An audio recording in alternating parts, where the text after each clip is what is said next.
Live from WRAL News Headquarters in Raleigh, your number one source for local news. WRAL News, coverage you can count on. The presidential campaigns are making a final push as the election is now just a day away. This is a live look on the left side of your screen, Dorton Arena, where right now those doors are opening for a rally where former President Donald Trump will speak. The plans Trump and Vice President Kamala Harris have as the campaign wraps up. And it's a pleasant start this morning. We're looking at cooler temperatures, 41 up in South Hill, but mid-50s in the south. I'll show you why temperatures are about to climb close to record highs. 2 people injured after a serious crash in Cary overnight. The factors police say may have been at play leading to this crash.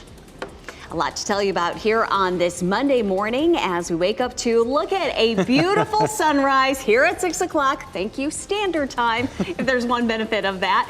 Thanks for joining us. I'm Renee Chu. And I'm Jeff Hogan. Yeah, thanks for making us part of your routine here as we get our Monday rolling. I kind of like the morning time of it, but you know, the dark at night is tough to take sometimes. What a beautiful weekend we had weather-wise. Elizabeth Gardner in the WRS Severe Weather Center right now. I really did. It was gorgeous, wasn't it? But this is why we go back to Standard Time at this time of the year, so we have more daylight in the morning for people to get up and start moving, getting the kids to school. 52 is our temperature in the Triangle. Our dew point's 45, and so it feels pretty comfortable heading out the door right now. Our warm spots down south, 53 Southern Pines, 55 in Fayetteville. It's 43 in South Hill, 46 in Rocky Mount and Wilson. Hour by hour, it's a cool afternoon just like we saw over the weekend. Highs will be in the upper 60s. The biggest difference is we're starting with some cloud cover this morning. We'll likely see a little bit of sunshine later on today. Watching the tropics, potential tropical cyclone 18, likely to become a hurricane around Wednesday, moving over both Jamaica and parts of Cuba, and then headed up here into the Gulf of Mexico. The big question is, what happens then? Is it just going to fizzle out here in the Gulf, or is it going to make landfall? This is our sort of worst case scenario model where it moves on shore here around the Gulf Coast and pushes some rain inland. Now, we could definitely use some rain, and we may see some either with this system or with a front midweek. I'll show you that coming up, Ken. Elizabeth, that's 6:02 happening now in the WRAL Traffic Center. We're having reports of road hazards along the southern loop of the Beltline at I-40 in Gorman, I-40 in Lake Wheeler, I-40 in South Saunders. But as you can see, it's not causing any problems on the southern loop of the Beltline. As you take a live look at I-40 and Lake Wheeler Road, traffic has definitely picked up, but not slowing you down in any way whatsoever. Elsewhere around the Triangle and surrounding communities, all the other major routes of the Lafey, there's a little bit of a hiccup right there in West Raleigh. I'm keeping an eye on it around Beryl Road. I'll let you know if there's anything there in our next hit. But if you're getting ready to head out, listen to us on the radio anywhere in the Triangle at 101.5 HD3. Just a day now away from Election Day. North Carolina is a busy place, getting a lot of visitors today. Doors are opening right now for Trump's rally at Dorton Arena in Raleigh, and that is where WRAL's Kelsey Coffey is this morning. Trump is there, and Kelsey, Harris's campaign has several stops around the Triangle as well. Yes, Jeff, doors just opened at 6 o'clock this morning, so crowds are already gathering here at Dorton Arena. We'll take you to video now so you can see people lining up outside of the arena entrance there waiting to get in. President Donald Trump and his running mate, Senator J.D. Vance, were both in North Carolina just yesterday, and Trump is scheduled to speak here at the arena in Raleigh this morning at 10 o'clock. And while he's speaking this morning, First Lady Jill Biden will be on her way to North Carolina. You can see her here campaigning in Cumberland County 2 weeks ago. She's expected to land at RDU this afternoon after making a stop in Winston-Salem. She's scheduled to speak in Carrboro at 2, and Durham at 2:30. So we'll have crews covering all of the rallies that are scheduled to happen later today. You can stay up to date both on air and online at WRAL.com. Kelsey Coffey, WRAL News, live in Raleigh. Vice President Kamala Harris is wrapping up her campaign with rallies tonight in Pennsylvania. Oprah Winfrey and Lady Gaga will join her at a rally in Philly. Katy Perry is expected to perform at a Harris rally in Pittsburgh tonight. Here in North Carolina, Second Gentleman Doug Emhoff will be in Greenville today. On election night, be sure to join us as the results come in. Starting at 7 p.m., WRAL News and NBC News will partner for results and analysis on local and national races. NBC will be tracking the national picture throughout the night here on WRAL. We will bring you a wrap-up of the big local races during our 11 p.m. news. 2 people are injured after a serious crash in Cary. We first brought you this story as breaking news during our 11 o'clock newscast. Police say the crash involved 2 cars. They collided at the intersection of North Harrison Avenue and Chapel Hill Road. Police also say one driver has significant injuries, and they believe alcohol is a factor in the crash. A clerk at a convenience store in Johnston County tells WRAL he shot and killed a man for his own safety. The shooting happened last night at the Shop and Go store on NC 39 and Earpsboro Road, south of Zebulon. 22-year-old Jordy Valdez tells WRAL he pulled the trigger. He says a customer told him the man was trying to get into people's cars. Valdez says he confronted the man who came after him with pepper spray. He says he intended to fire a warning shot, but it hit and killed the man.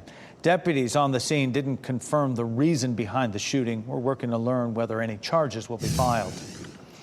Today, we can learn what's next after the end of an anti-violence program in Durham. WRAL's Laura Levine joins us live from Durham. Laura, county commissioners will meet for the first time since announcing the elimination of Bull City United. Renee, good morning. We're here standing outside of the old Bull City United office here near downtown Durham.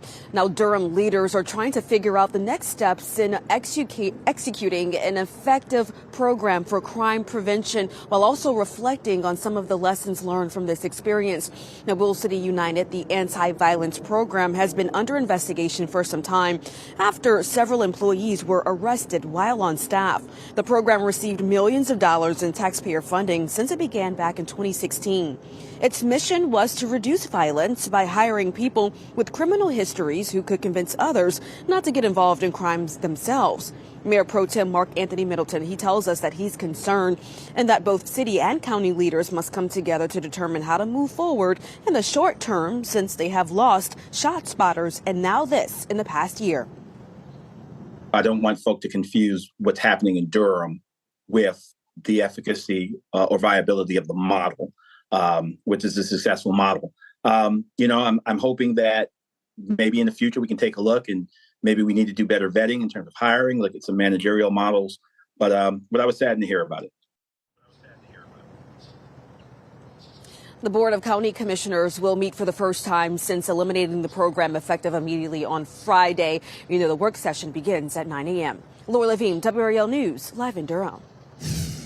Your time is 6:07 here on the WRAL Live Center. Good morning. I'm Chris Lovingood. I'm tracking their news feeds for video and information regarding this. 11 people injured because of heavy rain and tornadoes that hit Oklahoma yesterday. And the thing is, the threat for more severe weather, thunderstorms and more tornadoes is quite possible into today. I want to show you this new video that came into the newsroom within the past 30 minutes or so. It's sort of a super cut together of all the damage. You see the aerial shots here, the roofs that have damage there. At one point, we saw a video of a car that was on its roof. That is how powerful the storms were that hit yesterday morning. Now, there have been at least 100,000 homes and businesses that lost power, but last check, it looks like statewide there's only maybe around 20,000 people who still don't have power. And if you had to take something positive away from this, at last check, no deaths reported. Today, what's being called the costliest strike in American history could be coming to an end. Boeing workers who've been on strike for weeks will vote on a new contract. More than 30,000 union members will vote on that proposed deal. It includes a 38% pay raise over 4 years and added contributions to 401k accounts.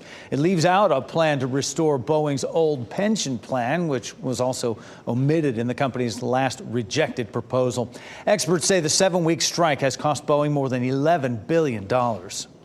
A woman charged with murder after police say she hit another woman with her car in Raleigh has a first court appearance today. 25-year-old Kiara Brown is facing a murder charge. She's in the Wake County Detention Center without bond. Police say Brown and 39-year-old Tara Dunn were having some sort of argument on Friday.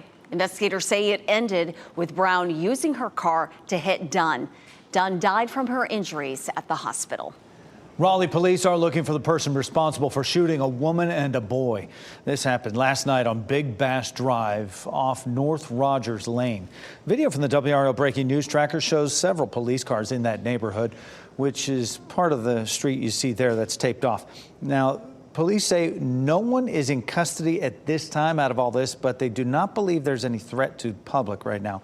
The woman and the boy who were shot are expected to recover, and we're working to learn the age of that boy. Happening today, parents can learn more about Durham Public Schools' plan to restructure.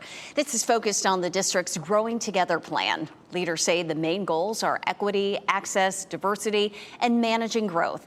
The school system will be split into 5 regions, each with equal opportunity and a base school. An information session is happening this evening from 5:30 until 6:30 at Jordan High School.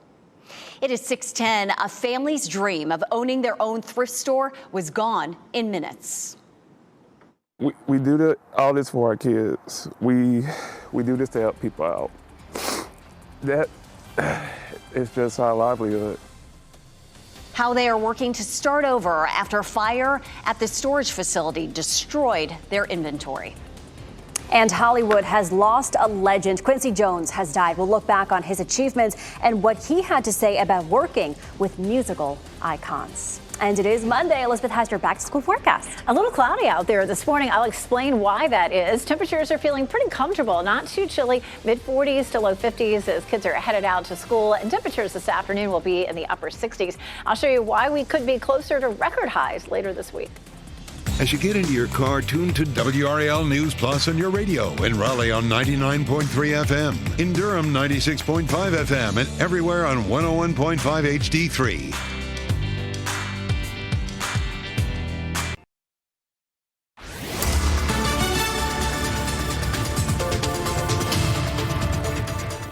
It is 6:13. Pretty comfortable out there this morning as you're headed out the door. It's going to have a nice fall feel today. Temperatures in the Triangle currently in the low 50s. Some areas in the north, say up around South Hill, checking in about 10 degrees cooler than that. At the bus stop this morning, the kids probably want a light jacket. Our temperatures, certainly on the mild side this morning, but a jacket could feel nice out there. And then temperatures as we get into the afternoon are likely to climb on up into the just upper 60s. So this morning at the bus stop in some places looking at around 48 degrees. Temperatures as we get through the next several days will be climbing. We do have some clouds in our forecast for this morning.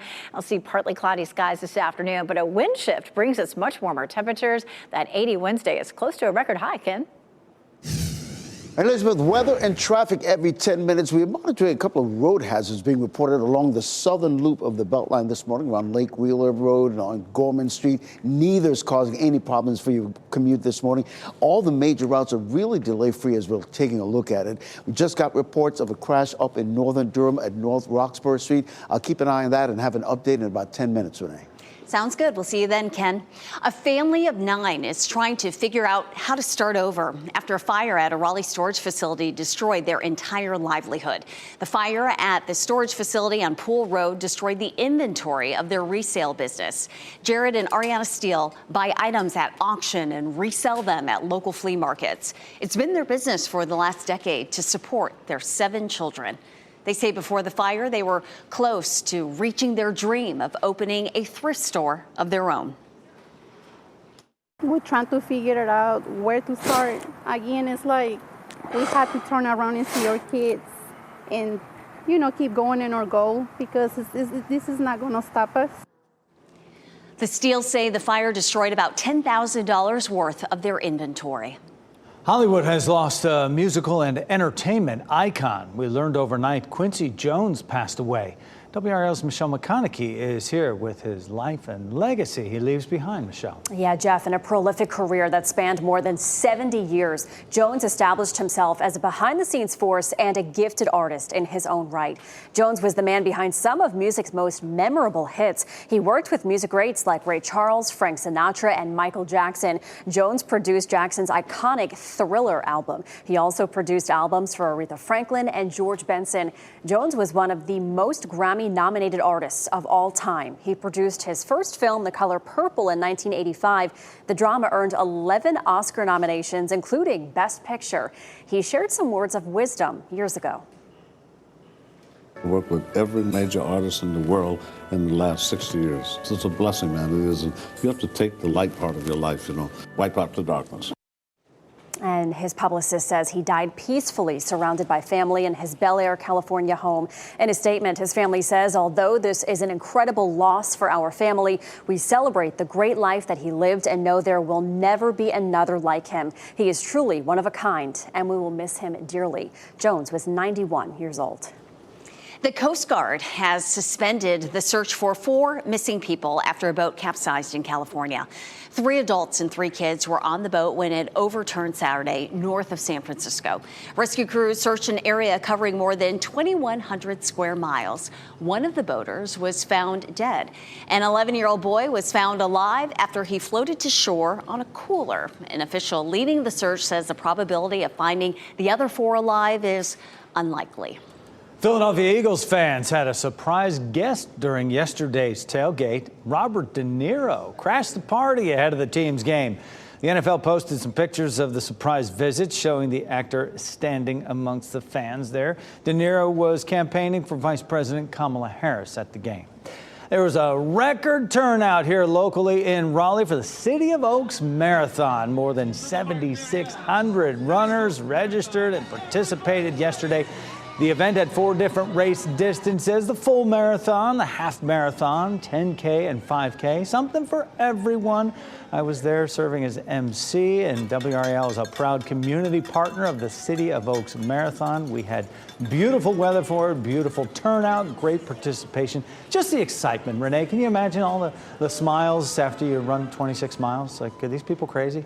Well, and you kind of wonder that sometimes, but we're also very admiring of their accomplishments, including yours, Jeff, running a half marathon. That time change, that extra hour gave you a little pep in the step, I'm sure. Gave me the extra hour. That's all I needed. Good to go. And right now we are seeing the silver lining of our time change, going back to standard time with all the color in the sky, Elizabeth. Yeah, it looks beautiful. And, if you got to get up early, get the kids out the door, it's nice to have this extra daylight in the morning, that's for sure. A live look at Fayetteville this morning, just a sliver there. The clouds overhead, but right there on the horizon, that little sliver there, sun coming up looking really pretty. We're seeing it here in Raleigh, too, that deck of clouds with just a little sliver there on the horizon, making for a pretty view. We have Apex and Chapel Hill here, too. Chapel Hill's courtesy of Top of the Hill Restaurant. Good bit of cloud cover out there for us. As we get into the day tomorrow, we're going to see our temperatures warming up. This high pressure system is going to be part of that, but I'm also tracking a front that will bring us our best chance of rain that we've seen in a while. Also in the tropics, we're watching potential tropical cyclone 18, and I'll show you where it may be headed. Models are still a little bit all over the place on that. Here's a look at our front, bringing a good bit of rain to parts of the Midwest. We are not likely to see that kind of rainfall with this system. It is likely to stall. The western part of the state may actually see the heaviest rainfall in North Carolina, and then behind it, temperatures will drop a little bit, but not a whole lot. This is a look at our potential rainfall. Look at this. I mean, a nice band of rain back to the west, but some severe storms along it. And then as it moves closer, a lot of that fizzles out. We may see some rainfall that's a little heavier in Georgia and South Carolina. The big question is, how far north is that going to go? And you can see how it kind of tries to move into our area. Right now, we're going to give it a 20% chance late Wednesday, 40 on Thursday, maybe a 20% chance lingering into the day Friday. But this is a look at the rainfall potential, and you can see here these purple and red areas. That's going to be up to 2 inches of rain. The green here, especially in eastern North Carolina, our eastern counties are looking at maybe a couple hundredths of an inch, maybe a half an inch from Raleigh westward. We could definitely use more than that, but that may be what we get. Potential tropical cyclone 18 with winds at 35 miles per hour, moving north at 7, could become a hurricane as it moves across the western tip of Cuba. And then the big question is, does it move up the Mississippi Valley, or does it just sit down here and fizzle out? The European here has it fizzling, but the GFS American model brings it up through the Mississippi Valley. We take a look at the model plots, and you can see these are kind of the GFS type models moving it up the Mississippi Valley, and that would bring us the potential for some rain, but not a whole lot. For tomorrow, it's dry for Election Day, but much warmer, a high 79, and then 80 degrees potentially on Wednesday. That's well above normal, possibly near a record. I'll show show you how close. Summer doesn't want to let us go. It doesn't. Thanks a lot, Elizabeth. It's what you can expect as you're heading out this morning. We just got reports of this crash there in northern Durham at Old Oxford Road in the eastbound lane on North Roxborough Street. It's not causing any problems in the particular area right now, but of course you got 501 Duke Street as alternate routes, just in case you're heading out, and that's part of your commute. Also, we're seeing the usual slowdown building around Arundel Avenue there in Finns and Zebulon, not really causing any problems for you this morning, but all the other major routes are delay-free. You're getting ready to head out. Listen to us anywhere in the Triangle at 101.5 HD3. Thanks, Ken. A man is hurt after a shooting near Shaw University. And this morning, what we know about that shooting that happened at a homecoming event. Plus, the Carolina Panthers get back in the win column. The big plays that are helping them take positive momentum to their next game in Germany. Touchdown, Hubbard! Consecutive games. This What's Trending report, sponsored by Rug & Home. An unusual touchdown celebration. It's turning the football world on its head. On its head. I see what you did there. Ken Smith now with What's Trending this Monday morning. Yeah, and we mean this quite literally, really. It all started in college. A player for University of Incarnate Word celebrated the score Saturday by doing a headstand. Well, NFL star Amon-Ra St. Brown recreated to perfection in Green Bay. And Drake London of the Atlanta Falcons also tried, didn't quite nail it, but, you know, at least he tried. This is less than 24 hours after Jalen Walthall started this whole thing at the college level. You know, guys aspire from college to play on Sundays, right? Well, having your celebration emulated by players, imitated, that's the original. Got to stick the feet up there. Otherwise, it's just going to be a glorified somersault. Okay. Stick the legs up. The WRAL judges give it a 10. That's pretty good. Love it. Agreed. Wicked trending this morning. We're getting a closer look at the movie's release. The stars were in Australia over the weekend for the Down Under premiere. Ariana Grande and Cynthia Erivo were in full costume on the yellow carpet.